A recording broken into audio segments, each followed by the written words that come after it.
Is Fate Zero worth watching? Widely considered not only the best Fate anime, but also one of the greatest anime ever made. Fate Zero is pretty good. I may have lost my mind multiple times watching the show. With an intricate plot involving multiple point of views, a complex magic system within the magic system for these specific events to take place, and a ton of philosophy. This anime may not be your thing, or it just may not be what you want to watch right now. So I'm going to explain further, without spoilers, to see if this is an anime for you. The two most important things you must know before watching Fate Zero is that you don't need to have seen any of the other Fates before this to enjoy it. I haven't, except for the first episode of freaking Fate Strange Fake that pretends it's releasing to then only release one episode. This has happened 2 times. And second is that this is not an action anime. Although there are fights and the entire concept of the story is a last one standing war, the show mainly consists of plans, conversations, manipulations, and discussions of philosophy. Basically, every straightforward fight is cut short due to some interference. So don't go into this expecting a battle shonen. The concept itself is brilliant, and I can understand why they've made 100 different stories in this universe, or universes. However the series and its screwed up timeline works. 7 people are chosen to summon the spirits of ancient heroes, and then they fight each other to the death. The victor wins access to the Holy Grail, which can grant any wish. The concept is simple enough, but the technicalities of how it works makes the situation feel very authentic. The world around this is also very detailed and feels lived in. I know partially the world building is good because it's already based off of the world of Fate Stay Night, but nevertheless it does a great job in showing it.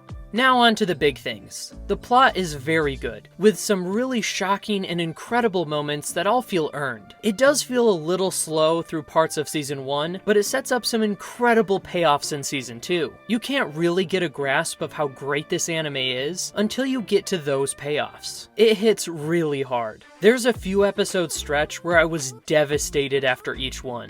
It is not an easy show to binge. Although watching the plot unfold is really fun, and sometimes devastating, Fate Zero is actually a heavily character-focused show. The philosophy and ideals of each character is clearly shown, along with exploring their personality and developing them throughout the story. All of this seems pretty standard for a good story, but the fact this anime has like 14 protagonists, and they're all given a lot of depth is insane. Because there are so many characters that are given a lot of focus, it leads to some potential issues. As I mentioned, the pacing is a bit slow in the beginning, but there's also a ton of vital dialogue, so you have to pay really close attention to everything going on. Initially, it is a bit disorienting when it keeps cutting from one storyline to another, but each character is so distinct that it becomes very easy to keep track of them after a few episodes. Now I have some very minor complaints. Occasionally, the focus on character philosophy felt a little forced, but it's a stylistic choice, and by the end, it all played into the plot perfectly. My other issue is the ending. It's not bad by any means, but it's definitely not the strongest part of the show.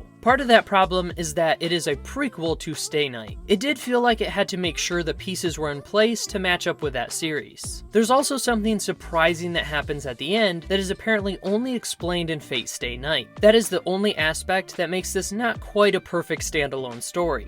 Lastly, for fan service, it has basically none. It is an extremely serious story, so it doesn't resort to any of the classic anime gags. But in terms of violence, this show is brutal. It's not flashy or overly gory often. Also, I believe the version I watched is censored in a few places, but it does contain some really brutal and visceral violence. However, it's the intimate and horribly tragic parts that really stuck with me. If you're sensitive to realistic brutality, this is going to have a few rough parts for you. I was surprised about this, considering the fantasy heroes and magic setting. In conclusion, Fate Zero is fantastic, with some of the best characters in anime, a fascinating plot, and super interesting world. It's incredibly emotional in Season 2 and will break your heart over and over again. If you want something that's not so heavy, check out this review of the most notorious talker anime here on the end screen. But make sure you keep Fate Zero on your list. It is absolutely one of the best anime I've ever seen. I highly recommend. Thanks for watching, subscribe if you want me to review Fate Stay Night. Jamio!